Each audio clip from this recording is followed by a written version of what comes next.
Hello guys, कैसे हैं आप लोग। सेंस ऑफ हिस्ट्री में आप लोगों का स्वागत है। आज लाइट नहीं है, मौसम ख़राब है, इस वजह से थोड़ा सा लाइट धूमिल पड़ रहा है, लेकिन फिर भी जो है हम लोग मैनेज करते हैं और आगे आज देखते हैं इसको, है ना। कल जो है हम बताए थे बंगाल के बारे में, सरफराज खां के बारे में कि उनकी हत्या करके अलवर्दी खां बंगाल का नवाब बन जाता है। अब अलवर्दी खां को हम देखते हैं, कौन बंगाल का नवाब बनता है? अलीवर्दी खां। इसका जो टाइम था वो था 1740 से 1756 ईस्वी। ये नवाब बनने से पहले बिहार का नायब सूबेदार था, ठीक है। ये जाकर के गिरिया के युद्ध में पराजित करते हैं सरफराज खां को और उनकी हत्या करके गद्दी पर बैठ जाते हैं। अब इनके सामने ये समस्या था कि कैसे हम अपने पद को वैधानिक बनाएं। इन्हें लग रहा था कि मैं पद का जो अपहरण करता हूं, ऐसा हमको पब्लिक समझ रही है।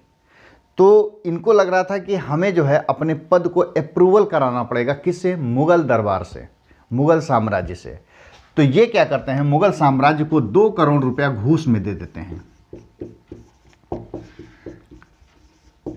कौन घूस में देता है? अलवर्दी खां। मुग़ल दरबार में, मुग़ल साम्राज्य में 2 करोड़ रुपया घूस देते हैं। और उस वक्त मुग़ल बादशाह कौन था? मोहम्मद शाह। वही मोहम्मद शाह रंगीला जिसका नाम था। ये जो है अप्रूव कर देते हैं, ठीक है आप जो है कि वहाँ का नवाब बनिए, नवाब हैं, नवाब की तरह शासन करिए, कोई दिक्कत नहीं है हमें। और ये देखिए कि 16 वर्ष इसका पीरियड था, 40 से 56, यानी 16 वर्ष तक अलीवर्दी खां बंगाल का नवाब बनता है। पहली बार 2 करोड़ रुपया घूस के रूप में, नजराने के रूप में तो दे देता है, लेकिन उसके बाद कभी भी मुग़ल दरबार को इसने पैसा नहीं दिया, राजस्व नहीं दिया। नाम मात्र का बस ये मुग़ल दरबार से जुड़ा हुआ था, बाकी इसने बीच में कभी भी नहीं दिया, मुग़लों को कोई भी राजस्व नहीं दिया। पहली बार ये 2 करोड़ दे दिया, उसके बाद ये कभी नहीं दिया, है ना। ये क्वेश्चन पूछा गया है, इसको दिमाग में रखिएगा कि बस नाम मात्र का मुग़ल दरबार से बना हुआ था, बस इजाज़त ले लिया था, है ना, ताकि पब्लिक विद्रोह न करे, वरना ये मुग़लों से अलग स्वतंत्र इसका व्यवहार था।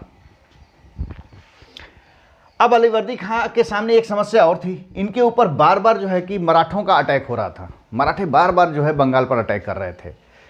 अंत में अलीवर्दी खां को समझौता करना पड़ गया रघु जी से। उस वक्त मराठों का जो नेता था उसका नाम था रघु जी महाराज। इनसे जो है अलीवर्दी खां को क्या करना पड़ गया? समझौता करना पड़ गया। और समझौता कर यानी एक संधि करनी पड़ गई, और उस संधि के तहत इन्हें जो है मराठों को पूरा उड़ीसा देना पड़ गया। वो उड़ीसा मांग रहे थे कि हमको उड़ीसा दे दीजिए, ये देने को विवश हो गए कि अगर हम नहीं दे रहे हैं तो इतना ये अटैक हो रहा है कि हम तो ऐसे ही कमज़ोर हो जाएंगे, फिर हम अंग्रेज़ों से लड़ेंगे क्या। खैर अंग्रेज़ों से तो लड़ने की स्थिति उस वक्त नहीं थी, बट अंग्रेज़ धीरे धीरे खोखला तो कर ही रहे थे बंगाल को, जिस पर वो कड़ी नज़र रखा हुआ था। दूसरी चीज़ इसने क्या किया, 12 लाख रुपया, यानी 12 लाख, समझ सीधे सीधे लिख लीजिए, 12 लाख रुपया वार्षिक। ये 12 लाख एक साल के लिए नहीं, हर वर्ष 12 लाख रुपया वार्षिक चौथ के रूप में देना स्वीकार किया। किसको? मराठों को। चौथ क्या होता है? एक तरीके का टैक्स होता है, बस यही समझ लीजिए। यानी 12 लाख रुपया हर साल ये टैक्स देगा, कर देगा चौथ के रूप में, और उड़ीसा इनको दे दिया। तब जाकर के मराठा शांत हुए। जब मराठा शांत हुए और इनकी दक्षिणी बाउंड्री की सीमा बना दी गई स्वर्ण रेखा नदी को। स्वर्ण रेखा नदी ये जो है अब बंगाल की दक्षिणी सीमा बनाती थी। स्वर्ण रेखा नदी जो झारखंड से निकलती है, बंगाल में भी बहती है, उड़ीसा में भी बहती है। तो उड़ीसा में बहुत, बंगाल के साइड में थोड़ा सा भाग लेती है, बाकी पूरा का पूरा उड़ीसा चला आया था मराठों के हाथ में। मराठे ले लिए थे। इतना काम इनके साथ होता है अलीवर्दी खां के, है ना। अब इसके बाद क्या होता है, अलीवर्दी खां जो है अंग्रेज़ों से बहुत सतर्क रहा करते थे। अंग्रेज़ों के बारे में वो कहते थे अक्सर, अलीवर्दी खां का ही स्टेटमेंट है, ये जो अंग्रेज़ हैं ये मधुमक्खी के समान हैं, अगर इन्हें छेड़ा गया तो ये काट काट कर मार डालेंगे। उनका स्टेटमेंट इस तरीके से था कि अगर इन्हें को न छेड़ा जाए तो ये हमें शहद देंगे, लेकिन अगर इन्हें छेड़ा गया तो ये हमें काट काट कर मार डालेंगे, है ना। तो अंग्रेज़ों के खिलाफ इनका जो स्टेटमेंट था ये काफ़ी प्रचलित स्टेटमेंट है, ये कि एग्ज़ाम में पूछा गया है। अंग्रेज़ों को मधुमक्खी के समान, मधुमक्खी से किसने तुलना किया है, तो अलवर्दी खां ने किया है। अब आगे क्या होता है, अलवर्दी खां जो है के पास कोई पुत्र नहीं था, इनके 3 पुत्रियां थीं। अब इनके सामने ये विकल्प था, ये समस्या थी कि हम उत्तराधिकार किसे नियुक्त करें, है ना। तो इनकी जो 3 पुत्रियां थीं उनमें पहली पुत्री का नाम था घसीटा बेगम। ये सबसे बड़ी थी, ये सबसे बड़ी भी थी और इनकी शादी ये किए थे ढाका के नवाब के यहाँ, वहाँ के गवर्नर से इनकी शादी हुई थी। संयोग से इनको भी कोई पुत्र नहीं था, ये भी खाली थी एकदम राजनीति करने के लिए। दूसरे नंबर पर जो थी उनका नाम था मैमूना बेगम। इनकी शादी हुई थी पूर्णिया के गवर्नर से। अब पूर्णिया में इनकी जब शादी हुई थी तो इन्हीं को एक पुत्र हुआ था जिसका नाम था शौकत जंग। तीसरी पुत्री थी जिसका नाम था अमीना बेगम या आमिना बेगम। इनसे पुत्र हुए थे सिराजुद्दौला, जो आगे चल करके बंगाल का नवाब बनते हैं। ये स्थिति थी। अलवर्दी खां को 3 लड़कियां थीं, एक से तो कोई औलाद नहीं थे, तो ये जो है यहाँ ढाका रहती भी नहीं थी, ये आकर के बंगाल में ही रहती थी अपने पिताजी के यहाँ। मैमूना जो है ये पूर्णिया के गवर्नर थे, उनसे इनकी शादी हुई थी। इनको शौकत जंग नाम का एक पुत्र था। अमीना बेगम, इनकी शादी पटना में हुई थी, पटना के गवर्नर से। यहाँ पर ये इनको पटना काफ़ी पसंद थे, ये पटना में ही रहती थी और इनको एक पुत्र था सिराजुद्दौला। ये जो दोनों थे, इन दोनों को अलवर्दी खां अपने पास रखते थे, क्योंकि वो कह रहे थे कि इन्हीं दोनों में से कोई मेरा उत्तराधिकार होगा। ठीक है ना, अब इसको मिटा दे रहे हैं। ये कहते थे कि इन्हीं दोनों में से मेरा कोई उत्तराधिकार होगा। कौन दो? पहला है शौकत जंग, ये बड़े थे सिराजुद्दौला से, शौकत जंग, और दूसरा है सिराजुद्दौला।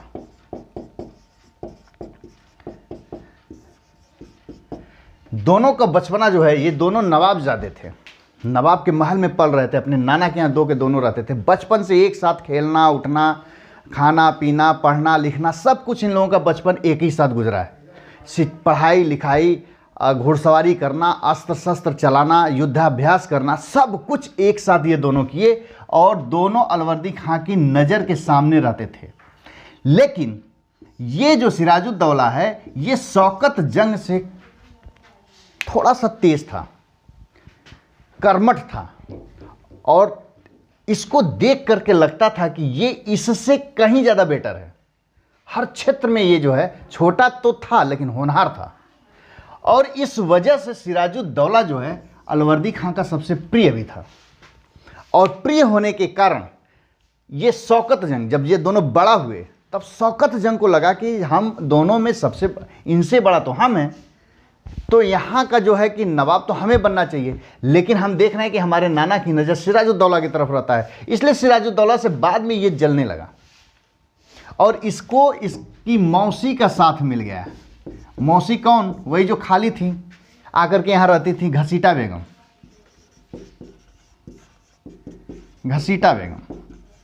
इसका साथ मिल गया। ये दोनों जो है इसके खिलाफ षड्यंत्र रचने लगे, जलते थे इससे, सिराजुद्दौला से। लेकिन इसकी काबिलियत देकर के अलवर्दी खां क्या करता है, वही कर देता है जो इन सबों को डर था, इसे अपना उत्तराधिकार घोषित कर देते हैं।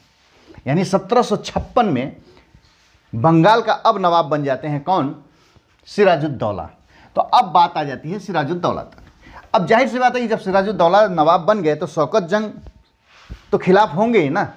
शौकत जंग जो क्या करते हैं, इसके खिलाफ अब षड्यंत्र रचना शुरू कर देते हैं। घसीटा बेगम क्या करती हैं? षड्यंत्र रचना शुरू करती हैं। यानी पारिवारिक, जैसे ही सिराजुद्दौला को ये अपना उत्तराधिकार घोषित करते हैं, वैसे ही दरबार के अंदर पारिवारिक षड्यंत्र का पूरा दरबार पारिवारिक षड्यंत्र का अखाड़ा बन जाता है। यानी सब लोग जो है इसके खिलाफ षड्यंत्र करना शुरू कर देते हैं। किसके खिलाफ? सिराजुद्दौला के खिलाफ। सिराजुद्दौला, इसका क्या है 1756 से 57, एक ही साल तक बेचारा रह पाया। इतना षड्यंत्र ये झेला है इतिहास में, देखेंगे आप लोग। ये पारिवारिक षड्यंत्र तो झेला ही, बाद में जो है कलकत्ता के कुछ सेठ थे, अंग्रेज थे, ये सब इसके अपने जो है वफादार सेनापति जो था, जिसका नाम था मीर जाफ़र अलवर्दी खां का बहनोई था। अभी हम आएगा मीर जाफ़र जो सेनापति था, सब के सब, यानी एक घर अंदर तो अंदर, बाहर भी षड्यंत्र का शिकार हो गया सिराजुद्दौला।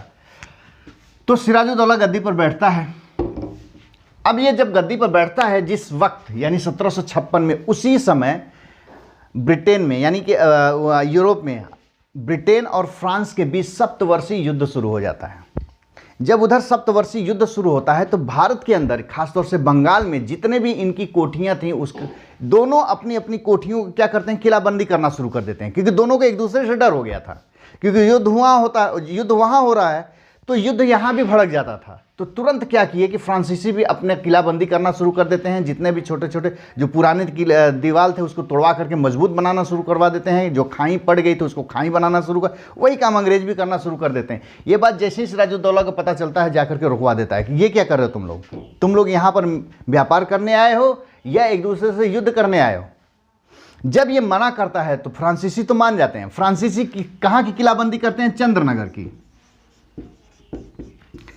यहां की फ्रांसीसी करते हैं, और अंग्रेज कहां की करते हैं, कलकत्ता की, यहां का अंग्रेज करते हैं।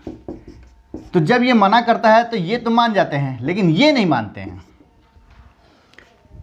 जब ये नहीं मानते हैं तब जो है सिराजुद्दौला क्या करता है, 4 जून 1756 ईस्वी को ये कासिम बाजार पर अटैक कर देता है और कासिम बाजार को अपने कब्जे में ले लेता है। कब अटैक करता है, 4 जून को।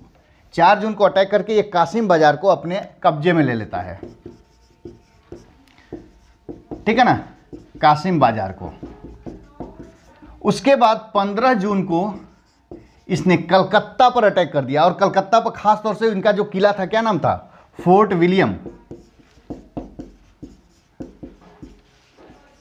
विलियम, इसका घेरा डाल देता है। और 20 जून को, ये सब 1756 की बात है, अभी हम 57 की बात नहीं कर रहे हैं, और 20 जून को इस पर कब्जा कर लेते हैं। जैसे ही कब्जा कर लेते हैं, जितने अंग्रेज थे सब के सब भागे, यहां से सब भागते हैं, जितने भी फौजी थे सब भागते हैं। लेकिन हालवेल नाम का एक अंग्रेज था जो भाग नहीं पाया। वो क्या करता है कि सिराजुद्दौला के सामने आत्मसमर्पण कर देता है। कब, 20 जून को। ये कौन करता है आत्मसमर्पण, हालवेल, अपने कुछ सहयोगियों के साथ, और इसी के साथ और भी लोग पकड़ लिए गए। टोटल जितने अंग्रेज पकड़े गए उनकी संख्या थी 146 अंग्रेज पकड़ लिए गए। अब इन अंग्रेजों को सिराजुद्दौला कहा कि जब मैं मना कर रहा था तब तो तुम लोग माने नहीं, अब जब बात यहां तक चली आई तो तुम लोग आत्मसमर्पण कर रहे हो, बाकी कहां गए, बाकी भाग गए। अब भाग कर कहां गए, उसी फुल्टा द्वीप पर जाकर सब शरण ले लेते हैं। फुल्टा द्वीप, जहां पर ज्वार भाटा बहुत जबरदस्त आती है, उसी पर जाकर के बेचारे अंग्रेज, बेचारे क्या कहिए, वही अंग्रेज जो कि यहां रहते थे तो षड्यंत्र करते थे, जब मार पड़ती तो भाग के वहीं जाते थे फुल्टा द्वीप पर। वहां जाकर के सब छुप गए फुल्टा द्वीप पर।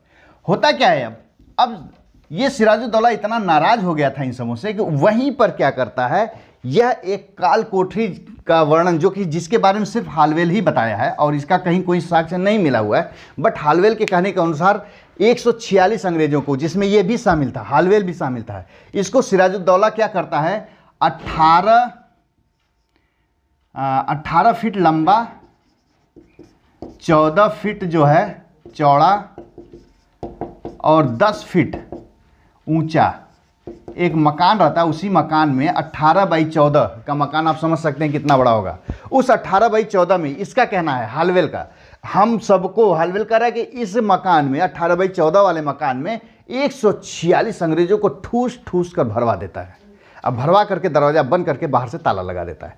अगले दिन जब खोलता है तो इसमें मात्र 23 लोग जिंदा बचते हैं, मात्र 23, बाकी सब अंग्रेज मर जाते हैं। इसीलिए इस मकान को काल कोठरी या ब्लैक होल कहते हैं सब। ब्लैक होल, ब्लैक होल है ना, black hole, black hole tragedy. 23 लोग बचते हैं। संयोग से इस 23 में हालवेल भी था। ये कहता है कि हम भी बच जाते हैं किसी तरीके से, आधी सांस आ रही थी, बस जाने ही वाले थे कि ताला खुल गया, ये बाहर आ गया। तो ये इस घटना के बारे में बताता है और जाकर के अंग्रेजों वहां पर ब्रिटेन में बताया कि बहुत ही खूंखार है सिराजुद्दौला, उससे दुश्मनी का मतलब है कि साक्षात वो मौत है, किसी तरीके से हम बच गए, वरना जितने भी लोग बचे थे वहां सब के सब मर गए। 23 लोग बचते हैं। अब ये बात जो है मद्रास प्रेसिडेंसी में पता चल जाती है। जब वहां पता चलती है तो इस समस्या से निपटने के लिए वहां से एक लॉर्ड क्लाइव चलता है। लॉर्ड क्लाइव चलता है तो आगे जो है घटनाएं घटती हैं, प्लासी का युद्ध होता है, षड्यंत्र रचा जाता है, क्या किया जाता है तो हम आगे बताएंगे आप लोगों को। अब यहां पर क्या होता है, जब ये कलकत्ता को जीत लेता है सिराजुद्दौला, तो कलकत्ता का नाम बदल करके रख देता है अलीनगर। अलीनगर, सिराजुद्दौला कलकत्ता का नाम बदल करके क्या रख देता है, अलीनगर। और कलकत्ता किसके हाथ में दे देता है, कलकत्ता को मानिकचंद, मानिकचंद नाम का एक सेठिया था, कलकत्ता का बैंकर था समझ लीजिए, इसके हाथ में दे देते हैं कि लीजिए आप इसको कंट्रोल करिए। दे करके सिराजुद्दौला लौट जाते हैं कहाँ, राजधानी मुर्शिदाबाद, वहां पर लौट जाते हैं। अब वहां भी षड्यंत्र रचा जा रहा था, इनके पारिवारिक षड्यंत्रकार थे, वहां पर शौकत जंग था, घसीटा बेगम थी और लोग भी थे। अब उनसे निपटने के लिए ये क्या करता है कि ये सीधा जो है पूर्णिया पर चला जाता है, यानी कि अगस्त अक्टूबर की बात है, वहां पर ये जाता है पूर्णिया की तरफ। किनसे निपटने के लिए, शौकत जंग से निपटने के लिए, जो कभी साथ ही साथ सब खेले थे, पले बढ़े हुए, उस शौकत जंग से निपटने के लिए ये अक्टूबर 1756 में पूर्णिया पर अटैक करना पूर्णिया की तरफ बढ़ जाता है कि चल करके हम शौकत जंग को भी सबक सिखा देते हैं, क्योंकि शौकत जंग इसके खिलाफ लगातार षड्यंत्र रच रहा था। वो सोच रहा था कि किसी तरीके से सिराजुद्दौला समाप्त हो जाए और बंगाल का नवाब हम बन जाए, है ना। तो इससे निपटने के लिए, किससे, शौकत जंग से। एक समय बताइए साथ साथ सब रहते थे और आज दुश्मन हो गए हैं। सत्ता ऐसी चीज है, सत्ता की भूख एक ऐसी चीज है। पूर्णिया की तरफ ये अक्टूबर में बढ़ता है। पूर्णिया की तरफ जब ये बढ़ता है तो वो भी अलर्ट था, वो भी कह रहा था कि ठीक है आप आइए, हम आपसे युद्ध करेंगे। और पूर्णिया के पास जो है इन दोनों की भिड़ंत हो जाती है। जब इन दोनों की भिड़ंत होती है तो उसमें शौकत जंग पराजित हो जाता है और इसकी हत्या कर दी जाती है। इस तरीके से क्या होता है, सिराजुद्दौला को लगता है कि मेरा जो दुश्मन था अब तो वो समाप्त हो गया, अब मेरे खिलाफ जो षड्यंत्र रचा जा रहा था अब शायद नहीं रचा जाएगा। दूसरा काम करता है, इनको तो समाप्त कर ही देता है। अपनी जो मौसी थी घसीटा बेगम, उनकी भी सारी संपत्ति को जब्त कर लेता है, लेकिन उन्हें व्यक्तिगत रूप से कोई नुकसान, व्यक्तिगत रूप से मतलब कि उन्हें ना तो जेल में डालता है, ना उन्हें कुछ और कोई पनिशमेंट नहीं देता है, बट उनको नज़रबंद जरूर करवा देता है और उनकी सारी संपत्तियों को हड़प लेता है। और उसके बाद सिराजुद्दौला समझ जाता है कि जो मेरे खिलाफ षड्यंत्रकार हैं, जो मेरे खिलाफ षड्यंत्र रचा जा रहा है, अब वो समाप्त हो गया। लेकिन यहाँ वो गलत था, अभी तो आंतरिक समस्या थी, अभी भी घसीटा बेगम मान नहीं रही थी, बाहर की बहुत बड़ी समस्या जिसे वो समझ नहीं पाया और बहुत बड़ा जो है कि घटना घटती है इसके सामने, बहुत बड़ा षड्यंत्र होता है और उस षड्यंत्र का ये शिकार हो जाता है अगले ही साल 1757 में। इसके बारे में हम कल आप लोगों को बताएंगे। अगर वीडियो अच्छा लगा हो तो लाइक ज़रूर करिएगा। Okay, thank you.